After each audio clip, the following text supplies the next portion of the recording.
कोष्टी महाराज हे YouTube channel आजच subscribe करा, बेल आयकॉनवर क्लिक करा. शुद्ध सांप्रदायिक चाली, कीर्तनं, प्रवचनं, कथा, पारायणं असे वारकरी संप्रदायाशी संबंधित व्हिडिओ पहा. आपणही पहा आणि इतरांनाही आग्रहपूर्वक सांगा. गुरुर्ब्रह्मा गुरुर्विष्णू गुरुर्देवो महेश्वरा, गुरु साक्षात परब्रह्म तस्मै श्री गुरवे नमः. वक्रतुंड महाकाय सूर्यकोटि समप्रभं निर्विघ्नं कुरवे देवो सर्वकार्येषु सर्वदा. ओम नीलांजनसमाभासं रविपुत्रं यमाग्रजं छायामार्तण्डसंभूतं तं नमामि शनेश्वरं. जयांचे किल्ल्या स्मरण होय सकळ विद्येचे अधिकरण, तीच वंदो श्रीचरण श्रीगुरूंचे ते नमस्कारो न्याता. आज या ठिकाणी आपल्या पवित्र अशा या भगवान गणेशाच्या दरबारामध्ये गेली 25 वर्षापासून सुरू असलेला हा नामयज्ञ सोहळा, गणेश जयंती महोत्सव सिद्धिविनायक ट्रस्ट मंडळ यांच्या सर्वांच्या सहकार्याने गेली 25 वर्षापासून चालू आहे. आणि यावर्षी आपण 25वा आणि महोत्सव साजरा करत आहोत.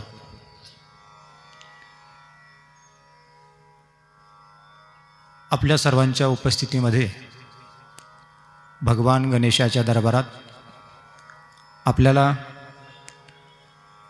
ही सेवा भगवंताच्या चरणी अर्पण करायची.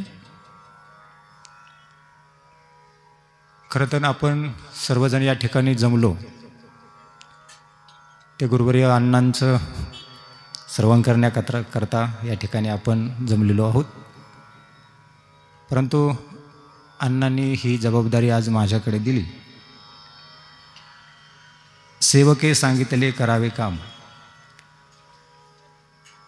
त्यामुळे अगदी थोडा वेळ मी आपल्यासमोर बोलणार आहे. आपण सर्वजण या ठिकाणी उपस्थित आहात. ज्ञानेश्वरी पारायणाने आपली या कार्यक्रमाची सुरुवात झाली. अतिशय सुंदर ज्ञानेश्वरीचं पारायणही आपण या ठिकाणी करत आहोत.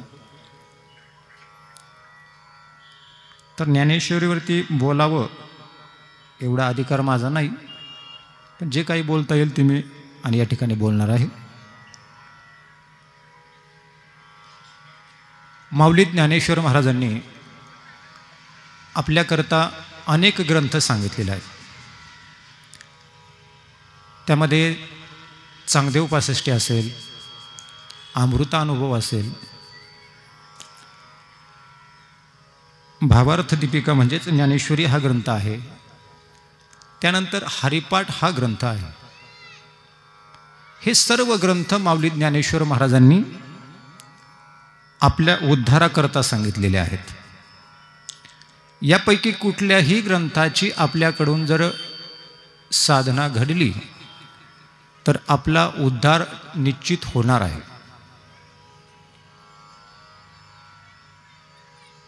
जरी आपल्याकडून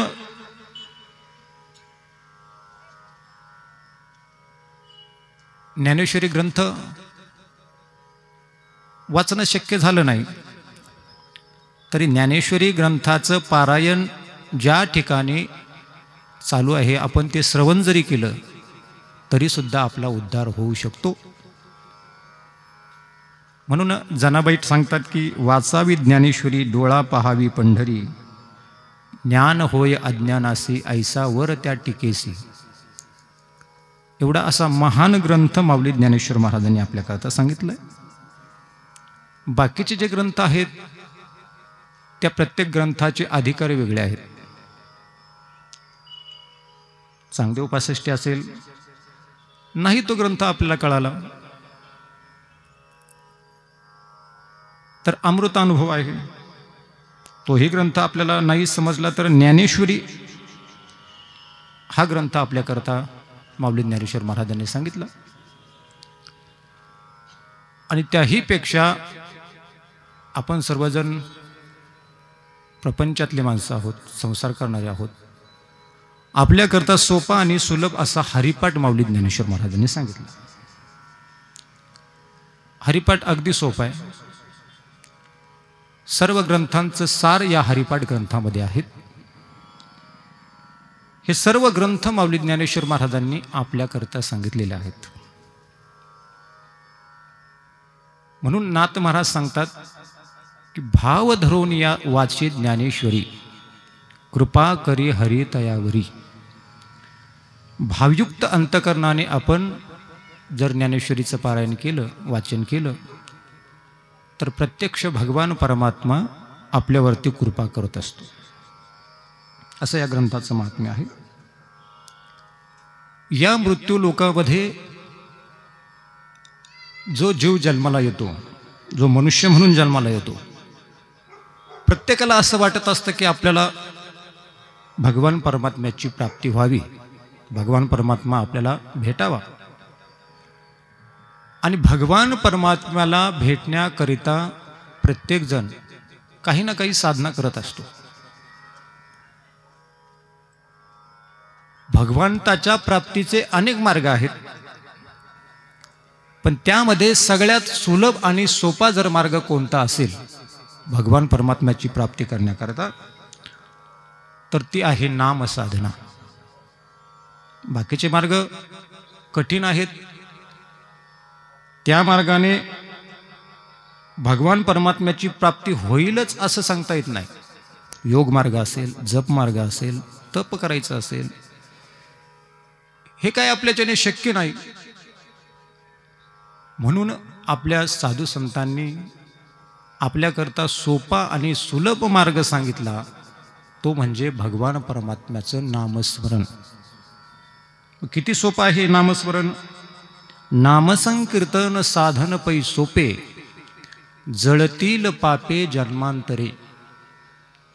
जन्मजन्मांतराचे असणारे पाप कर्म जर कशाने नाहीची होत असतील, तर जगद्गुरु तुकाराम महाराज सांगतात की नामस्मरण या साधनाने नाहीसे होतं. मग असे काही उदाहरण आहेत का. एखाद्या जीवाकडून कळत नकळत पापकर्म घडलं आणि त्याने जर भगवान परमात्म्याचं नामस्मरण केलं, तर त्याचा उद्धार होतो. अनेक उदाहरणं आपल्याला सांगता येतील. आपल्याला सगळ्यात मोठं जर उदाहरण सांगायचं ठरलं तर आपल्याला वाल्या कोळ्याचं सांगता येईल. किती पापकर्म आणि वाल्या कोळ्याने केलं होतं, तेवढं पापकर्म तर आपण करणार नाही. तरीही आणि नामस्मरणामुळे आणि वाल्या कोळाचा उद्धार झालाय. सेना महाराज सांगतात की हे नामस्मरण साधन एवढं सोपं आहे. डोंगरा एवढं जरी पाप असलं तरी सुद्धा नामस्मरण साधनाने ते पाप जळून नाहीसं होतं. सेना महाराज सांगतात, घेता नाम विठोबाचे, पर्वत जळती पापांचे, पर्वत जळती पापांचे. पापांचे पर्वत जरी असले तरी सुद्धा काय होतं, नाम साधनाने ते जळून जातात. जळतील पापे जन्मांतरी. कुणाकुणाची पाप नाहीशी झाली. सेना महाराज सांगतात, वाल्या कोळी महाहत्यारी, नामे तारिला गिरधारी, घेता नाम विठोबाचे, पर्वत जळती पापांचे, पर्वत जळती पापांचे. अशी नामसाधना. आणि भगवान परमात्म्याने आपल्याला जो नरदेह दिलाय, किती सुंदर देह दिलाय महाराज. काय काय दिलं. दिले इंद्रिय, हात पाय कान, डोळे मुख बोलाया वचन, जेणे तू जोडशी नारायण, नासे जीवपन भवरोग. एवढंच दिलंय का. तर जेणे हा जीव दिला दान, कशाकरिता दिला? तयाचे करीन चिंतन. त्या भगवान परमात्म्याचं चिंतन करण्याकरता, नामस्मरण करण्याकरता आपल्याला हा सुंदर असा नरदेह भगवान परमात्म्याने दिलाय. आणि मनुष्य जन्माची इति कर्तव्यता जर काय असेल तर ती आहे भगवान परमात्म्याची प्राप्ती. भगवान परमात्म्याच्या प्राप्ती करताच आपल्याला हा नरदेह भगवान परमात्म्याने दिलाय. डोळे दिले कशाकरता दिले? भगवान परमात्म्याचं रूप पाहण्याकरता आपल्याला डोळे दिले. हो, किती सुंदर रूप आहे ते भगवान परमात्म्याचं. बघा, पंढरपूरला जर आपण गेलो तर काय करतो? डोळ्यानं त्या भगवान परमात्म्याचं रूप आपण पाहतो ना. किती सुंदर रूप त्या भगवान परमात्म्याचं. माऊली ज्ञानेश्वर महाराज एकदा पंढरपूरला गेले आणि भगवान पांडुरंगाच्या समोर माऊली ज्ञानेश्वर महाराज उभे आहेत आणि भगवान परमात्म्याचं ते रूप माऊली ज्ञानेश्वर महाराजांनी पाहिलं. एवढं ते सुंदर रूप, एवढं सुंदर रूप, त्या रूपाचं वर्णन माऊली ज्ञानेश्वर महाराजांनी केलं. पांडुरंग कांती दिव्य तेज झळकती, रत्नकिळ फाकती प्रभा, अगणित लावण्य तेज पुंजाळले, नवरनवी तेथेची शोभा, कानडावू विठ्ठलू करनाटकू, तेने मज लावे यलावेडू. एवढं सुंदर त्या भगवान परमात्म्याचं रूप. आणि ते रूप पाहण्याकरता भगवान परमात्म्याने आपल्याला डोळे दिले. कान दिले कशाकरता? तर कान दिले आपल्याला भगवान परमात्म्याचं जे नामस्मरण आहे ते श्रवण करण्याकरता, कीर्तन श्रवण करण्याकरता, ज्ञानेश्वरीचं पारायण श्रवण करण्याकरता. त्याकरता भगवान परमात्म्याने आपल्याला कान दिले. सुंदर हात दिले कशाकरता दिले? हाताने काय करायचं?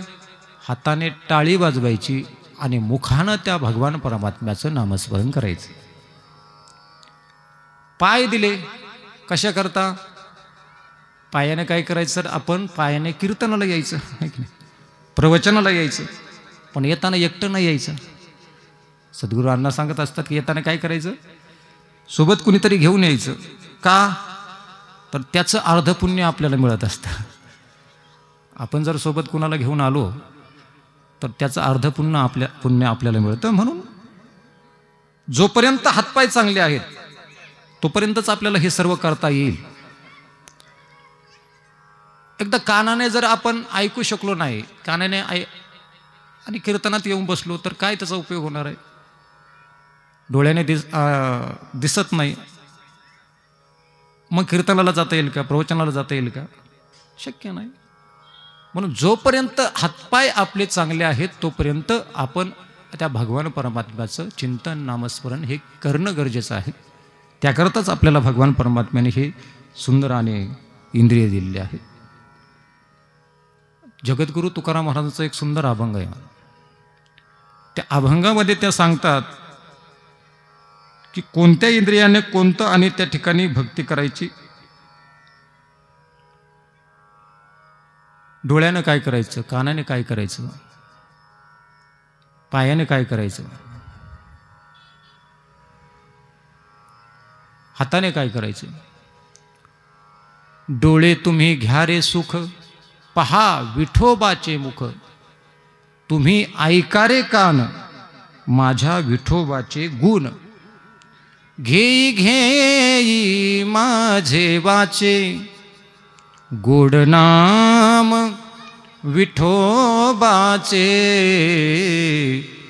डोळे तुम्ही घ्या रे सुख, पहा विठोबाचे मुख, तुम्ही ऐका रे कान, माझ्या विठोबाचे गुण, घेई घेई माझे वाचे, गोड नाम विठोबाचे,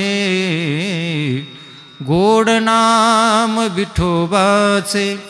भगवान परमात्म्याचं ते असणारं गोड नाम आणि आपण त्या मुखाने श्रवण केलं पाहिजे, मुखाने घेतलं पाहिजे, कानाने श्रवण केलं पाहिजे. त्याकरताच भगवान परमात्म्याने आपल्याला हा नरदेह दिलाय.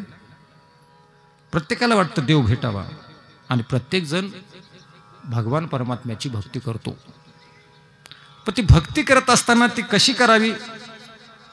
ज्ञानेश्वरी वाचायची, हरिपाठ वाचायचा, तीर्थयात्रा करायची, पण ती कशी करावी तेही साधू संतांनी आपल्याला सांगितलेलं आहे.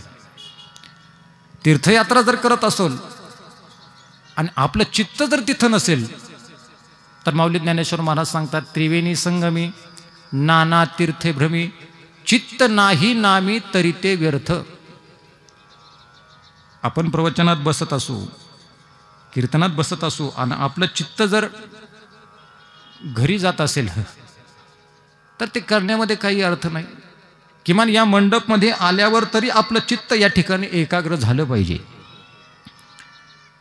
या ठिकाणी, आणि खरं तर ही एकच जागा आहे अशी आहे की या ठिकाणी चित्त एकाग्र होऊ शकतं. प्रपंचात होईल?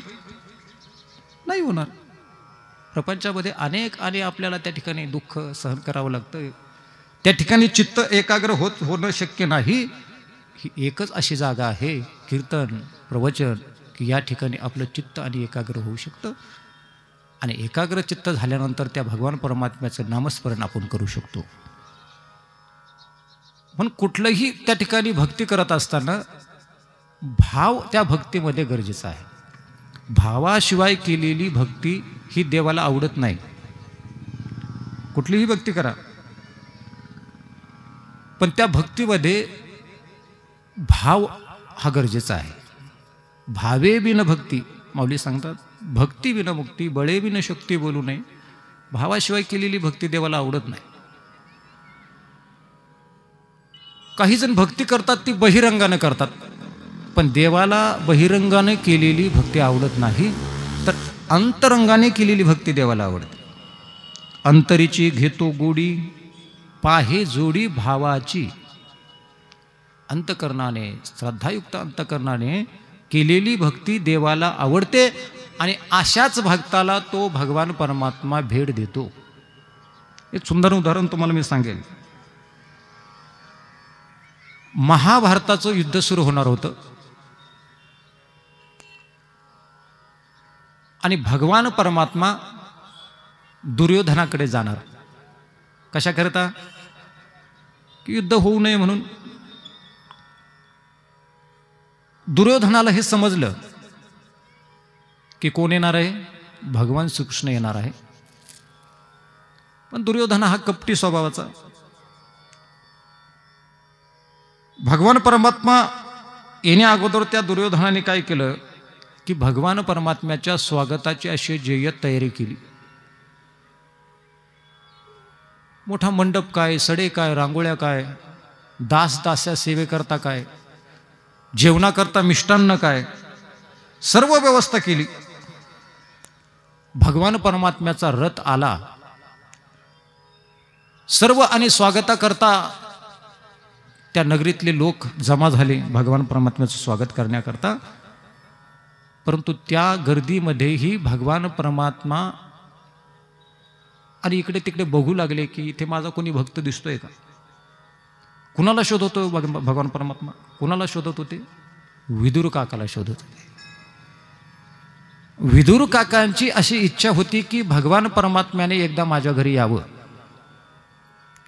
गरीब असणारे विदुर काका, पण भगवान परमात्म्याची भक्ती अंतकरणातून करणारे. दुर्योधनाने जी व्यवस्था केली ती कशी केली? बहिरंगाने. त्याचे काय भगवान परमात्म्यावरती काय भाव नव्हता, श्रद्धा नव्हती. भगवान परमात्मा आले, विदुर काकाकडे बघितलं. विदुर काकांना कळालं. दुर्योधनाने सांगितलं, देवा चला माझ्याकडे जेवायला चला. देवाने सांगितलं नाही नाही, दुर्योधना, तुझ्या अगोदर मी एकाचं आमंत्रण स्वीकारलंय. खरं तर देवानं आमंत्रण स्वीकारलंही नव्हतं. तुझ्या घरी मी जेवायला येत नाही, मी कोणाकडे जेवायला जाणार, तर मी विदुर काकाकडे जेवायला जाणार. हे विदुर काकाने ऐकलं आणि भगवान परमात्मा आपल्या घरी येणार एवढा आनंद त्यांना झाला. धावत धावत घरी गेले. पत्नीला सांगितलं की भगवान परमात्मा आपल्या घरी येतोय. पत्नीलाही खूप आनंद झाला. तिची इच्छा होती की भगवान परमात्म्याने आपल्या घरी यावं. विदुर काकाने भगवान परमात्म्याला खाण्याकरता केळी आणल्या. केळी आपल्या पत्नीकडे दिल्या आणि सांगितलं मी बाजारात जातो, काहीतरी शिदा सामुग्री घेऊन येतो, भगवान परमात्मा येईल. आणि थोड्या वेळात भगवान परमात्म्याचा रथ आणि विदुर काकाच्या त्या झोपडीसमोर आलेला आहे.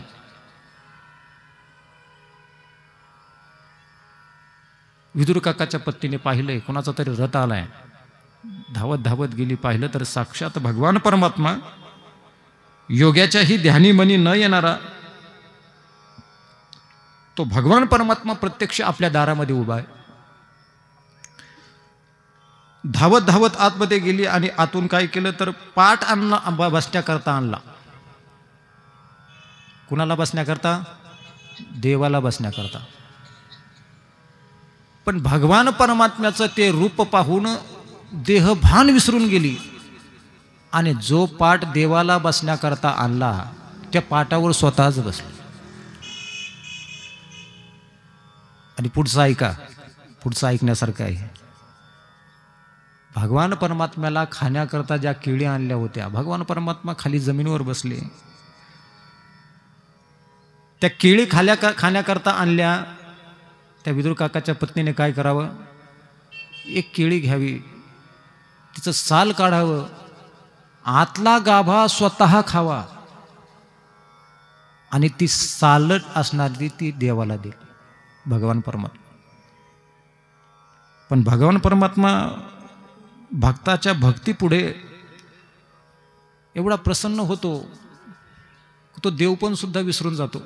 थोर प्रेमाचा भुकेला, त्याला हाच दुष्काळ आहे, हाच दुष्काळ तयाला. भगवान परमात्म्याने ती केळीची साल सुद्धा आवडीने खाल्ली. आवडीने भगवान परमात्मा मिटक्या मारीत खात होता.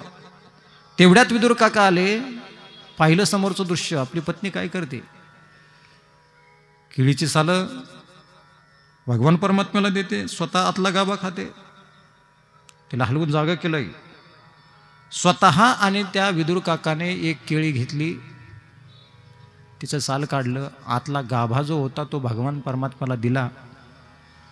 भगवान परमात्म्याने एक घास खाल्ला आणि सांगितलं, काका या केळीमध्ये पहिली जी गोडी होती ना ती आता राहिली नाही. मग मला सांगा, पहिली त्या केळीमध्ये गोडी कशाची होती? कशाची होती? भावाची गोडी होती. आणि भावयुक्त अंतकरणाने त्या भगवान परमात्म्याला आपण काही अर्पण करा. पत्रम पुष्पम फलम तोयम, मग निस्सीम भाव उल्लासे मज अर्पवयाचे निमिसे, फळ एक आवडे तैसे भलतयाचे हो. खरं तर देवाला आपल्या प्रपंचातल्या गोष्टी आवडत नाहीत महाराज. आपण देवाकडे जातो, काही ठिकाणी सोनं दान करतात, काही दान करतात लोक. करू नये असं माझं म्हणे, ज्यांच्याकडे आहे त्यांनी खुशाल करावं. पण देवाला ह्या गोष्टी आवडतच नाहीत. भगवान पंढरनाथ परमात्म्याला ह्या गोष्टी आवडत नाहीत. तर त्या देवाकारणे भाव तस्मात द्यावे न लगे फारसे वित्त, झाले एकचित्त तरी बहुत. भगवान परमात्म्याला फक्त अंतकरणात असणारा भाव आवडतो. आणि तो भाव, शुद्ध असणारा भाव बघून भगवान परमात्मा त्या भक्ताला भेट देत असतो. म्हणून कोणतीही साधना करा, पण त्यामध्ये काय असावं तर भाव असावा. भावयुक्त अंतकरणाने केलेली ती भक्ती देवाला आवडते. अनेक उदाहरणं आपल्याला सांगता येईल. शबरी मातेचं सांगता येईल. शबरीकडे काय होतं देण्याकरता भगवान परमात्म्याला? सोनं होतं, काही द्रव्य होतं, काय होतं? काहीही नव्हतं.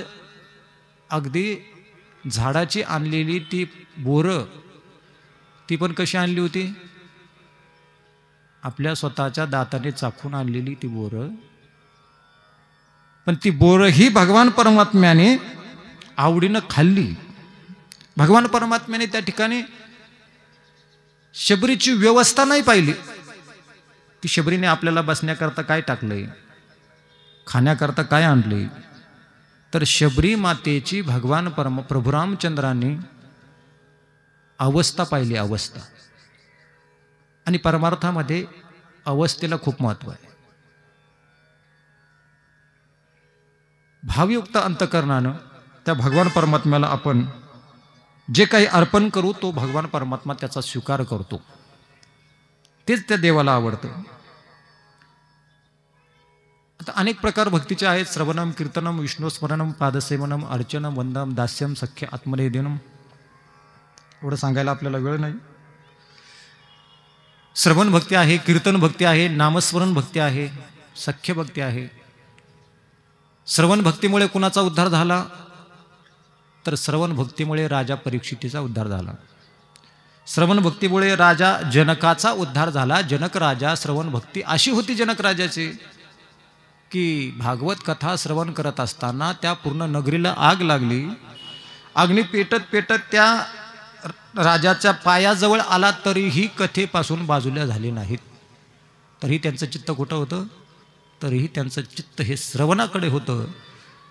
तुका म्हणे राज्य करिता जनक, अग्नी माझी एक पावजळी. म्हणून श्रवण भक्तीचा खरा अधिकारी जर कोण असेल, राजा जनक आहे, परीक्षित आहे. कीर्तन भक्ती, कीर्तन श्रवण करणं ही भक्ती आणि देवाला आवडते. कीर्तन भक्तीमुळे कुणाचा उद्धार झाला? कीर्तन भक्ती कुणी केली? तर नारदाने कीर्तन केलं. अलीकडच्या काळामध्ये नामदेव महाराजांनी कीर्तन केलं. नामदेव महाराजांनी कुठे कीर्तन केलं आणि त्या कीर्तनाचा काय परिणाम झाला? वाळवंटामध्ये नामदेव महाराजांनी कीर्तन केलं आणि त्या कीर्तनामध्ये स्वतः भगवान परमात्मा येऊन नाचायला लागला. एकच टाळी झाली चंद्रभागे वाळवंटी, माझा ज्ञान राजा गोपाळासी लाया वाटी. नामदेव कीर्तन करी पुढे देव, नाचे पांडुरंग, जनी म्हणे ज्ञानदेवा बोला अभंग. नामदेव महाराजांच्या कीर्तनामध्ये स्वतः पांडुरंग परमात्मा येऊन नाचतोय. काय त्या कीर्तनाचा महिमा असेल? आमच्या कीर्तनामध्ये जागे असलेले झोपी जातात. नामदेव महाराजांच्या कीर्तनामध्ये देव येऊन नाचायचं. ही कीर्तन भक्ती आहे. त्यानंतर सांगितली नामस्मरण भक्ती. नामस्मरण, नामस्मरणामुळे कुणाचा उद्धार झाला? तर भक्त प्रल्हादाचा नामस्मरणामुळे उद्धार झाला. त्या भक्त प्रल्हादाला मारण्याकरता हिरण्यकशिपूने 13 प्रयोग केले असं सांगतात. त्यामध्ये उकळत्या तेलात टाकलं असेल, हत्तीच्या पायाखाली दिलं असेल, उंच कड्यावरून ढकलून दिलं असेल, तरीही आणि भक्त प्रल्हाद मरत नाही. कशामुळे? असं काय होतं भक्त प्रल्हादाकडे? तर भक्त प्रल्हादाकडे होतं ते नामस्मरण. नाम प्रल्हाद उच्चारी, तया सोडवी नरहरी, उचलोनी घेतला कडेवरी, भक्ती सुखे निवाला. भक्त प्रल्हादाचा आणि त्या नामस्मरणामुळे उद्धार झाला. एवढं आणि नामस्मरणाला महत्व आहे. म्हणून आपल्याच्याने जर नाही अवघड साधना करता आली तर सगळ्यात सोपं साधन आपल्याकरता सांगितलंय नामस्मरण, नामसंकीर्तन. साधन पै सोपे. जगद्गुरु तुकाराम महाराज सांगतात, नाही तुमच्याच्याने काही करणं शक्य झालं तर नामस्मरण करण्याकरता काय लागतं? काय लागतं? पैसे लागतात? काही धन दौलत काही लागतं? काहीही लागत नाही. कबीर महाराज सांगतात काहीच लागत नाही. भजो रे भैया राम गोविंद हरी, जप तप साधन कछु नाही लागत, खर्चत नाही गठरी. भजो रे भैया राम गोविंद हरी. नामस्मरण साधना ही अतिशय सोपी आणि सुलभ असणारी साधना आहे आणि ते साधन आपल्याकरता साधू संतांनी सांगितलेलं आहे. तेच आपण केलं पाहिजे आणि आपल्या असणाऱ्या या मनुष्य देहाचा उद्धार करून घेतला पाहिजे. या ठिकाणी झालेली ही प्रवचन सेवा भगवान गणेशाच्या चरणी अर्पण करू. आपण सर्वजण या ठिकाणी गुरुवर्य अण्णा यांचं श्रवण करण्याकरता खरं तर आलेले होते. आम्हीही सुद्धा ऐकण्याकरता उत्सुक होतो. अण्णांनी सांगितलं की आज तुम्ही 15-20 मिनटं बोला, आणि माझी योग्यता नसतानाही मी या ठिकाणी तुमच्यासमोर काही मोडकं बोललो असेल ते तुम्ही गोड करून घेतलं. भगवान गणेशाच्या चरणी ही सेवा समर्पित करू. यानंतर लगेचच आता थोड्या वेळामध्ये ठीक 7 वाजता हरिभक्तपरायण परमपूज्य गुरुवर्य पांडुरंग महाराज घुले श्री क्षेत्र देहू यांचं कीर्तन या ठिकाणी आपल्याला श्रवण करायचं आहे. त्या कीर्तनाकरताही सगळ्यांनी आणि वेळेवर उपस्थित राहावं अशी सर्वांना विनंती करतो आणि सेवेला या ठिकाणी पूर्ण विनंती देतो. पुंडलिक वरदा हरी विठ्ठल, श्री ज्ञानदेव तुकाराम, पंढरीनाथ भगवान की जय, माऊली ज्ञानेश्वर महाराज की जय, जगद्गुरु तुकाराम महाराज की जय. विठ्ठल विठ्ठल विठ्ठल विठ्ठल विठ्ठल विठ्ठल. पुंडलिक वरदा हरी विठ्ठल, श्री ज्ञानदेव तुकाराम, पंढरीनाथ भगवान की जय, माऊली ज्ञानेश्वर महाराज की जय, जगद्गुरु तुकाराम महाराज की जय. कुष्टी महाराज हे यूट्यूब चॅनल आजच सबस्क्राईब करा. बेल आयकॉनवर क्लिक करा. शुद्ध सांप्रदायिक चाली, कीर्तनं, प्रवचनं, कथा, पारायणं असे वारकरी संप्रदायाशी संबंधित व्हिडिओ पहा. आपणही पहा आणि इतरांनाही आग्रहपूर्वक सांगा.